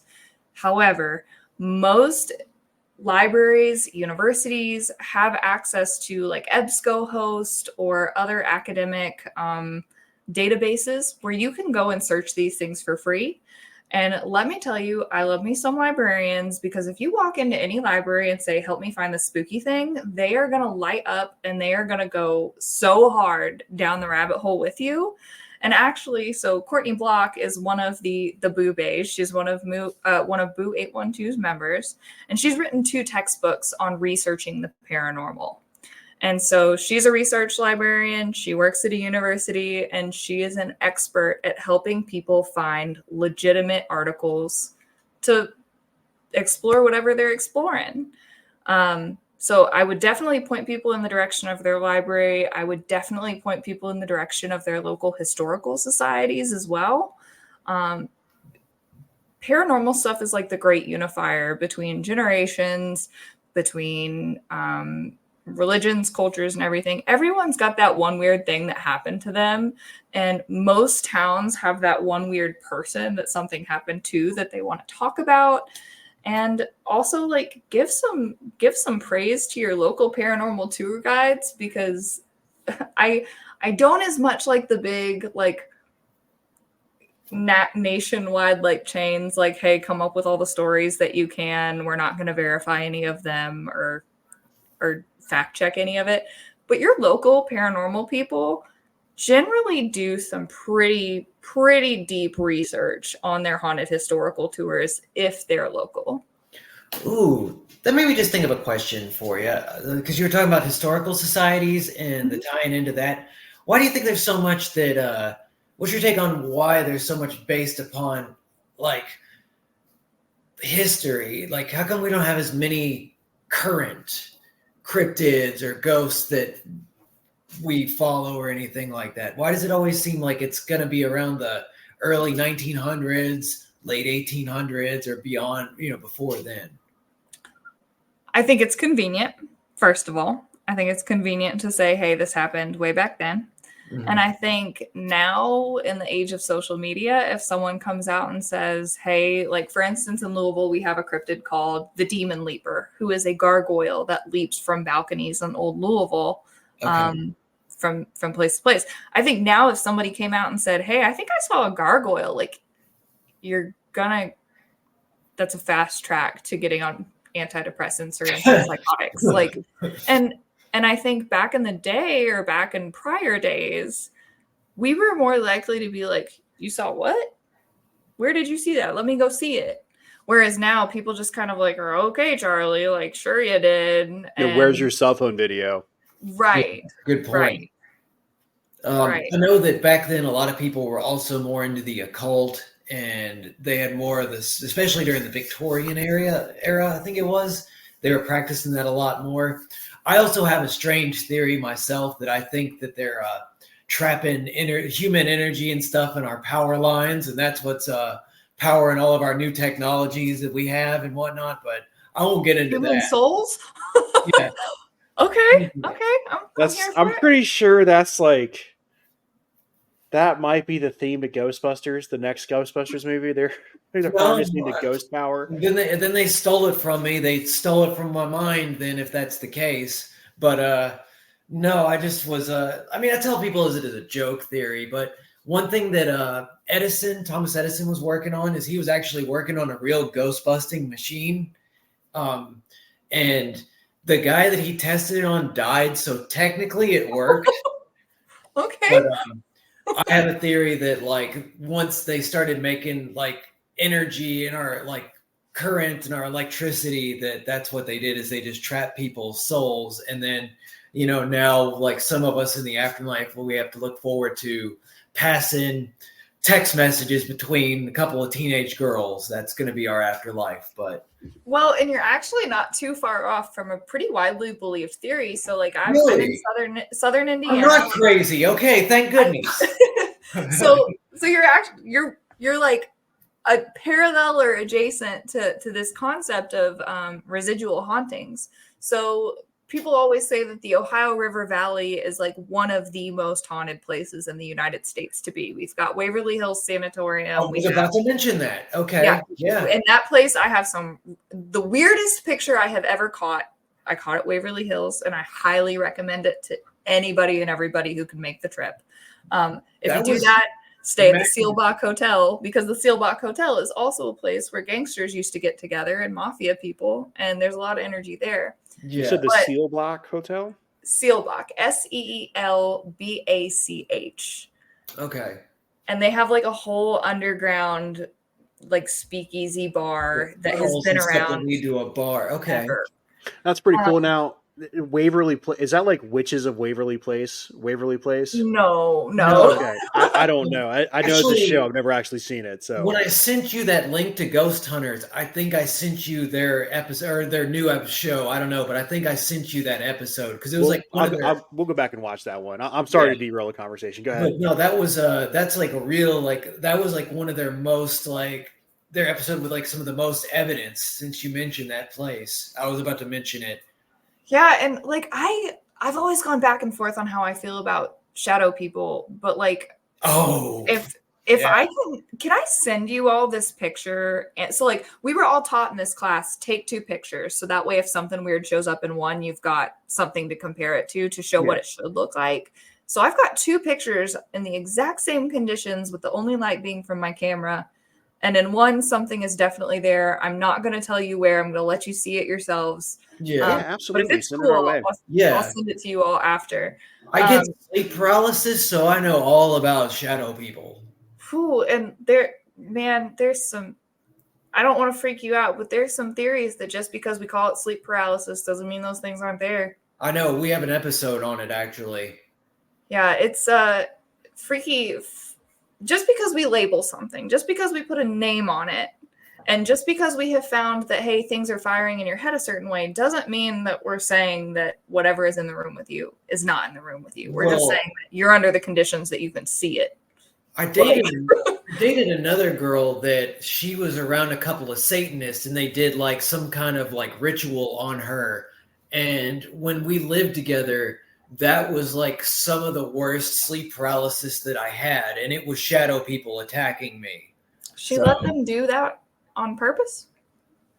She did, yes. Yeah. Okay. Well, so I'm also an odd fellow, and there is a fair level of like cultiness to some of those old organizations like the Odd Fellows and Masons and stuff. I personally chose the Odd Fellows because we're cooler and let women in. Right. Yeah, I know. But like, to tie back to what you were saying earlier, the Ohio River Valley is very coated in limestone. And limestone has a lot of the same core mineral deposits as old like VHS tapes and like cassette tapes. The like same minerals that are in those are in limestone. Haven't they correlated scientifically, like some of that having to do with limestone and water mixing together and the reactions of those two? Yes. So one of the theories is that there are more residual hauntings because people who are exerting like back to our volcano or like throwing your energy out every way or directed energy flow, people think that their energy might be imprinting on the literal environment around them. Well, if we can make a photograph, I would think that nature would be able to do the same thing, you know. That's a great way to think of it. I've never really thought about it, but it is kind of selfish to think that we are the only things that can capture things in time. Well, I know that in nature there actually was an incident where nuclear reaction happened like we would have in a nuclear power plant. It's only happened one time, but it did happen. So it is kind of foolish to think that if we're the only thing that could create that, man is like, or humankind, like nature. That's how I felt about residual hauntings too. I feel like it's a photograph. And And that's a really big theory throughout paranormal field people. That's one of the reasons I have stayed in Louisville. I'm from Indianapolis, but moved down here and it was way cooler and there's way more spooky stuff. There's a lot of history to Louisville. Oh, yeah, for sure. And even on the Indiana side of the river, I would argue that the Indiana side of the river is the superior side of the river because there's a lot of weird stuff that happened over here prior to Louisville being a settlement. Mm. Yeah. Is that a regional thing? Is there like bad blood between the two sides of the river? I don't know. The way you said yeah, we hate each other. We absolutely it just seemed like there was a thing. we have a deep-seated hate for South Carolina. Oh, yeah. I think everyone should. Most definitely. But, yeah, everyone should hate South Carolina just like we do, just because it's just a bad place. There's nothing going there. It's a dead land to us. Just awful. Bad food, bad roads. And even geographically, like bad barbecue. There's a few archaeologists. So like we have the mounds in Anderson, Indiana. We have mounds from a different culture of people over in Evansville, Indiana. Like the Mound State Park is in Evansville. And Louisville was home to some mounds too. And they were burial mounds. And like I hate perpetuating the Native American burial ground stereotype. Like it's not fair. It's not accurate. But in this case, actual burial ground mounds were dissolved because Louisville was a marsh.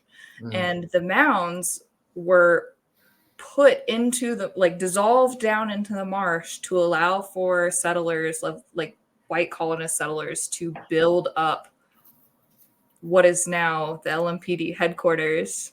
And I don't know if you've seen the news in the last few years, but like they're having some troubles over there. I'm not correlating the two. I am just saying that we did Louisville historically very dirty by filling in the marsh with human remains, which then led to increased sickness and led to people having biohazardous issues. So that's why I stay in Indiana, where we just steal headstones from cemeteries to make our front porches and fireplaces. Oh, wow. That's a weird fun fact. That is.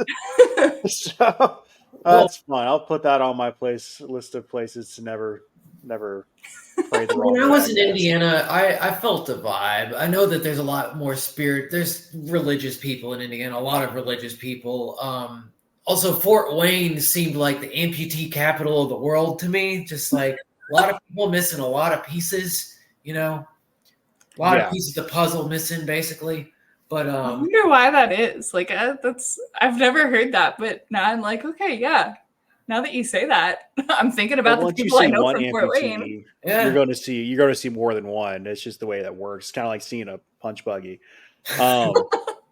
Now the Indiana, it seems like a pretty cool state. One of my best friends from the military, he's an Indianapolis guy, and then what's John Green, the man who taught the world about history, lives up that way now. So shout out to them. Hank and John, James Dean. I mean, they have that James Dean Museum right out in the middle. There's like cornfields and then a James Dean Museum, and then that's it.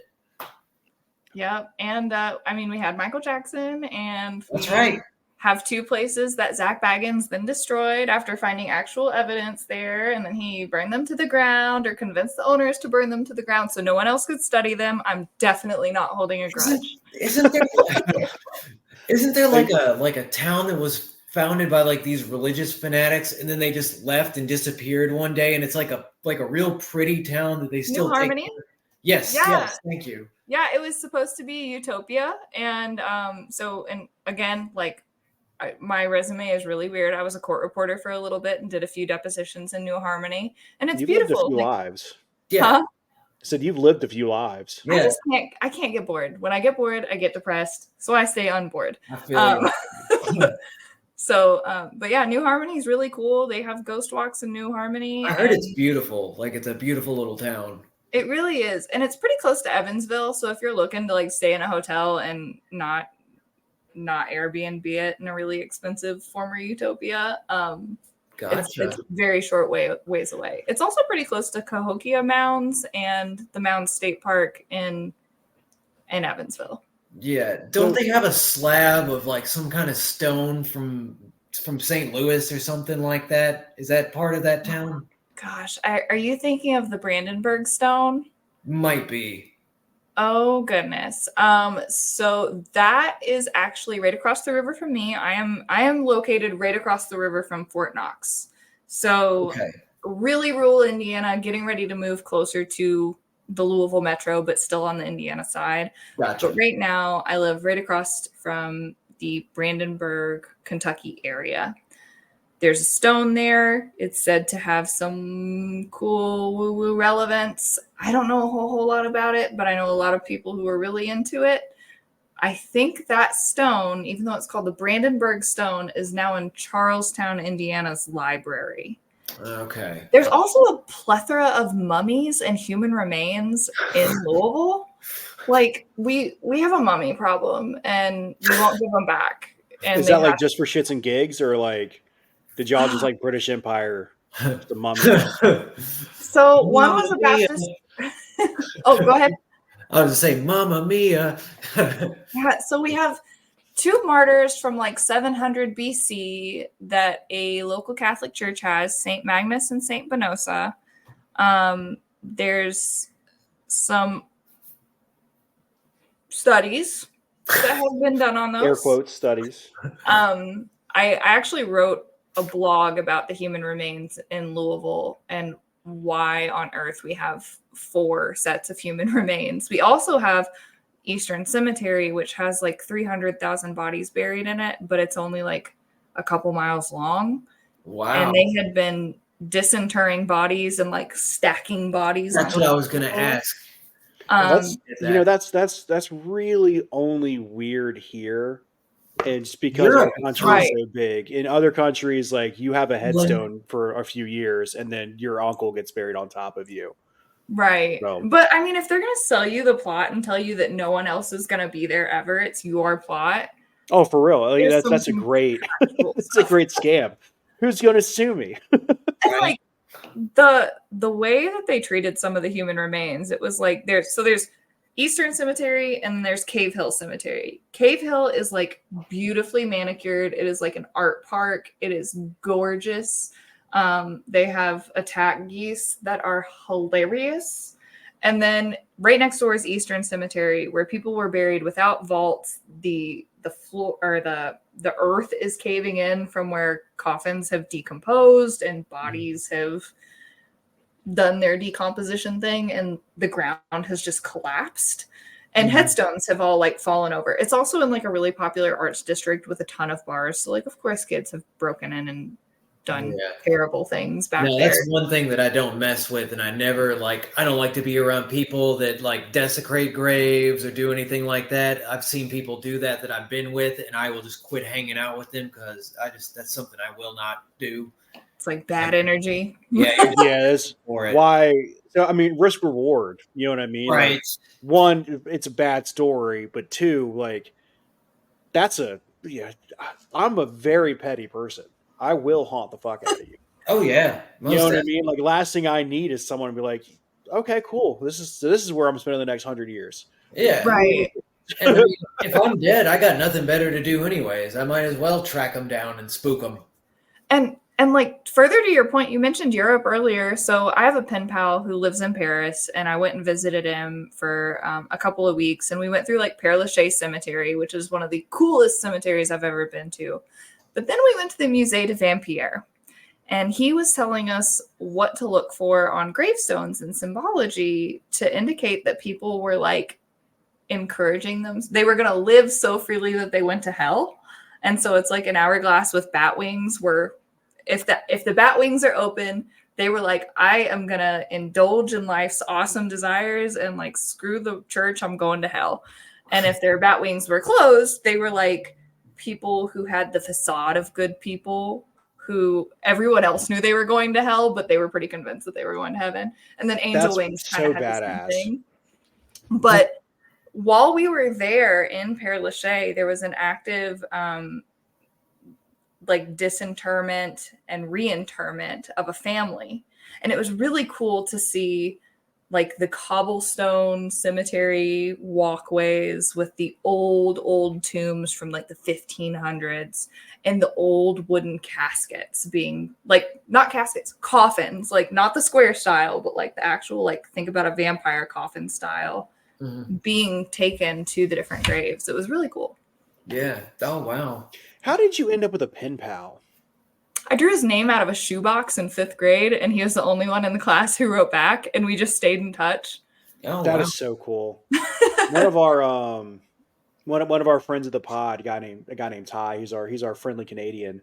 They actually just had an interview with somebody about pen pals, and this seems like such a strange thing to me because I remember we had a 5th grade pen pal thing, and I don't remember anyone actually getting a letter back.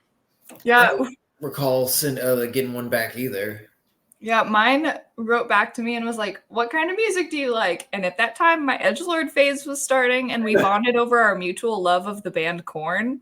And Korn, that's fun. Yeah. And then as social media came up, we friended each other on Facebook. One day out of the blue, he was just like, "Hey, do you care if I come to the United States and stay with you?" And I was like, "Absolutely. Like, we've been talking to each other for the last 10 years. Like, come on." And so he came and stayed with me for, I think, 2 months. And then I went over there for 2 weeks. We still talk, play video games together. Awesome. Were you shocked when you went to Europe for the first time? In a lot of ways, yeah. I think I cried for like a solid 2 weeks when I got back because I was like, "Mom, they have health care."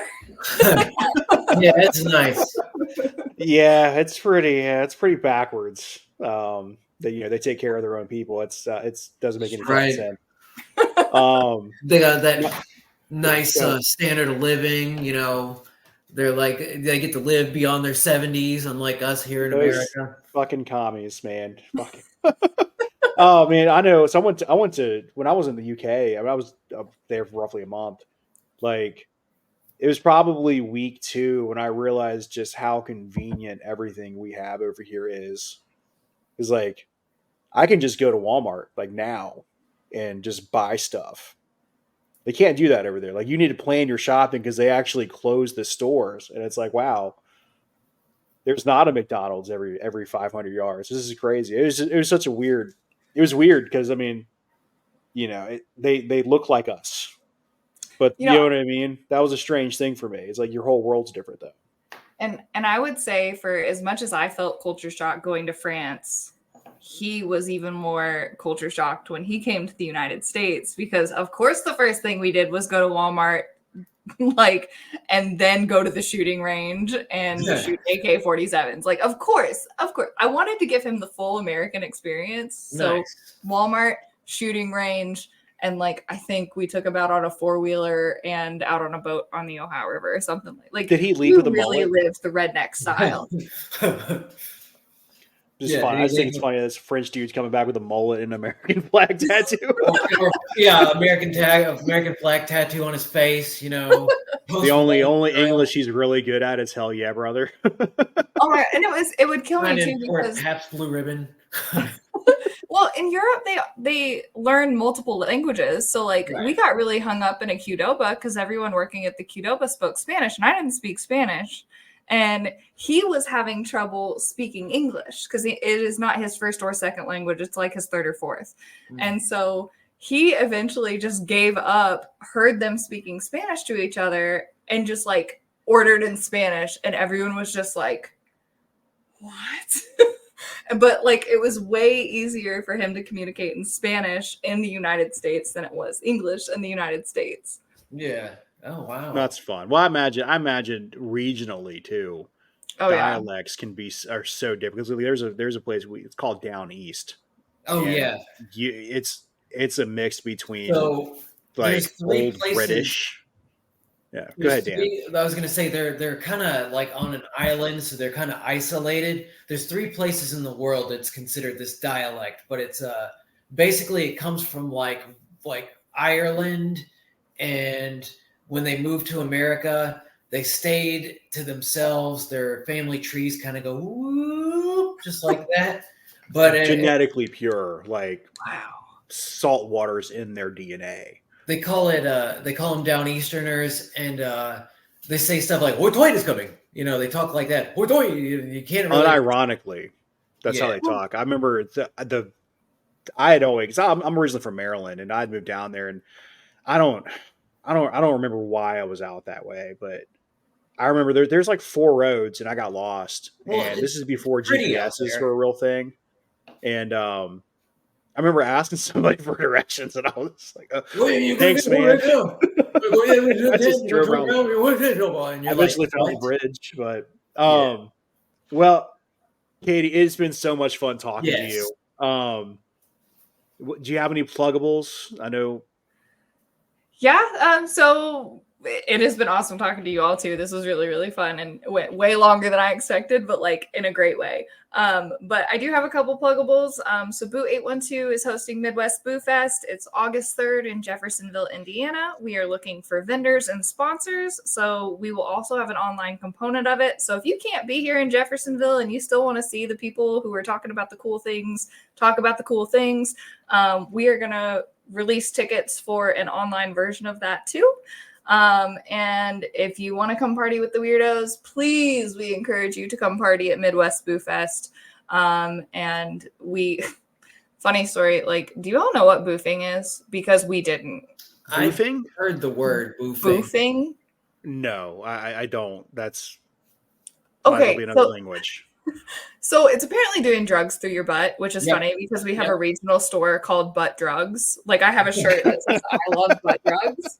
Okay. So Midwest BooFest, like we all thought about it, all the marketing materials were printed and made, and then people I see where this is going.